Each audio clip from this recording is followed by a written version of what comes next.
बहादुर pilots, दुनिया की सबसे तेज तरीन सर्विस देने वाली पीआईए को सियासतदानों ने कबाड़ा कर दिया और यहां तक नहीं छोड़ा बल्कि इसको बेचने की रट लगा रहे थे। यहां तक कि उसके साथ कौमी स्टील मिल मुफ्त दे रहे थे।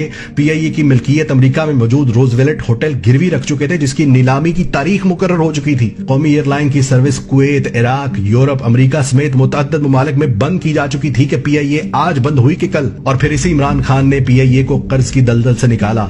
उसके होटल रोजवेलेट का सारा कर्ज उतारा, कुवैत समेत तमाम ममालिक के लिए एक एक करके पीआईए को फिर से चला दिया।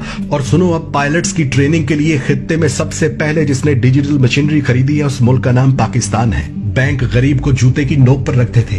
कर्ज छोड़ो, बिजली का बिल जमा करवाने के लिए भी लंबी लाइनों में लगते थे। कर्ज सिर्फ अमीरों को मिलता था और इसी इमरान खान की बदौलत वो सारे बैंक इस बात पर राजी हो गए कि वो अपना घर स्कीम में गरीबों को बिला सूद कर्ज देंगे। सैमसंग जैसी इंटरनेशनल कंपनी के मोबाइल फोन और टीवी पाकिस्तान में बन रहे। मोटरसाइकिल और इलेक्ट्रिक गाड़ियां पाकिस्तान में तारीख में पहली बार बन रही। सियाहत में पाकिस्तान को नंबर 1 डेस्टिनेशन पर ले आया। स्कर्दू का एयरपोर्ट चला दिया, जहां रोजाना हजारों मुल्की और गैर मुल्की सयाह आ जा रहे हैं। पहला वजीर आजम जो 18वीं तरमीम के बावजूद सिंध वालों को भी ट्रांसपोर्ट की सहूलत वफाकी बजट से दे गया। हिंदुस्तान की छाती पर पांव रखकर डैम बना रहा। गिलगित बल्तिस्तान को पाकिस्तान का ऑफिशियली हिस्सा बना दिया।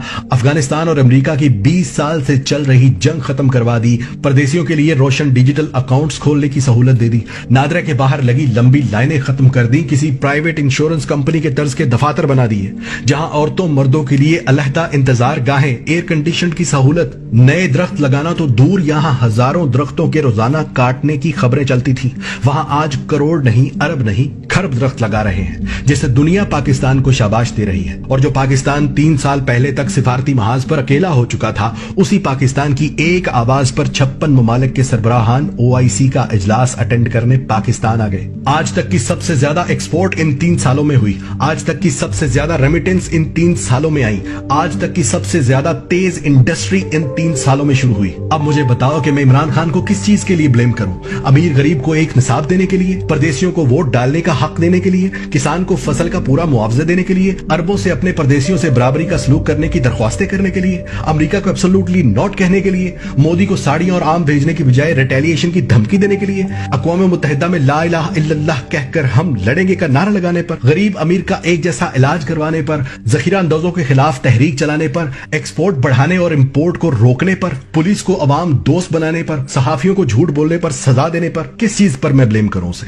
भाइयों, कोरोना के बावजूद इस शख्स ने अल्लाह की मदद से 70 साला पाकिस्तान की तारीख के मुकाबले में वो काम किए हैं कि अल्लाह की कसम मुझे अब इस पर कोई शक नहीं कि इस शख्स के साथ अल्लाह की तरफ से खास रहमत है।